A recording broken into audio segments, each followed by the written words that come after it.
Today topic is how does photosynthesis occur in plant. जो photosynthesis process होता है वो प्लांट में किस तरीके से होता है. First of all, what is photosynthesis? Photosynthesis एक प्रोसेस है जिसमें जो ग्रीन प्लांट होते हैं वो अपना खाना बनाते हैं by using carbon dioxide, water और in the presence of sunlight and chlorophyll.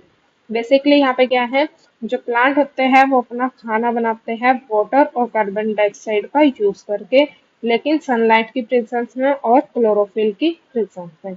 आप अगर इसको वर्ड इक्वेशन में लिखना चाहो तो इस तरीके से लिखोगे, कार्बन डाइऑक्साइड और वाटर का यूज करके क्या बनाया जा रहा है, ग्लूकोज बनाया जा रहा है, और यहाँ से क्या रिलीज हो रहे हैं, ऑक्सीजन रिलीज हो रही है. लेकिन ये किसकी प्रेजेंस में हो रहे हैं, सनलाइट की प्रेजेंस में हो रहा है और क्लोरोफिल की प्रेजेंस में होगा. जैसे कार्बन डाइऑक्साइड को अगर आप केमिकल इक्वेशन में लिखना चाहोगे तो इसको लिखोगे 6 molecule of carbon dioxide combined with 6 molecule of water in the presence of sunlight and chlorophyll reaction occur and form the glucose molecule. 1 molecule of glucose C6H12O6 and 6 molecule of oxygen is released in this reaction.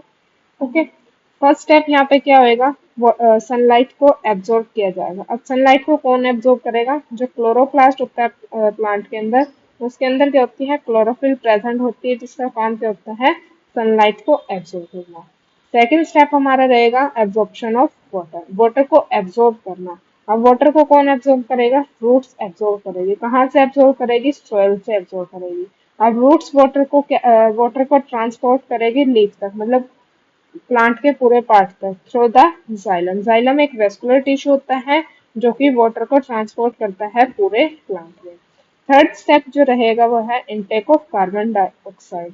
और जो carbon dioxide है वो हमारी कहाँ present होती है, atmosphere में present होती है. अब एटमोस्फेयर से प्लांट में कैसे आएगी, वो थ्रू द लीफ आएगी. लीफ में क्या होते हैं, टाइनी पोर्स प्रेजेंट होते हैं जिनको हम स्टोमेटा बोलते हैं, और स्टोमेटा के थ्रू से क्या होगी, कार्बन डाइऑक्साइड प्लांट के अंदर आएगी. नेक्स्ट, अब हमारा क्या हो गया, कार्बन डाइऑक्साइड आ गया और वाटर आ गया. इनका यूज करके क्या बनाया जाएगा, फूड बनाया जाएगा. तो यहाँ पे क्या होगी, कार्बन डाइऑक्साइड वाटर को कन्वर्ट किस में किया जाएगा, ग्लूकोज में किया जाएगा, लेकिन किसकी प्रेजेंस में, लाइट की प्रेजेंस में होगा. फिफ्थ स्टेप आता है हमारा रिलीज ऑफ ऑक्सीजन.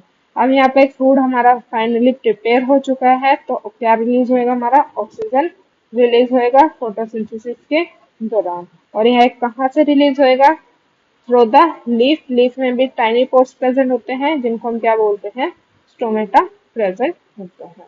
और जो ऑक्सीजन होता है वो हमारे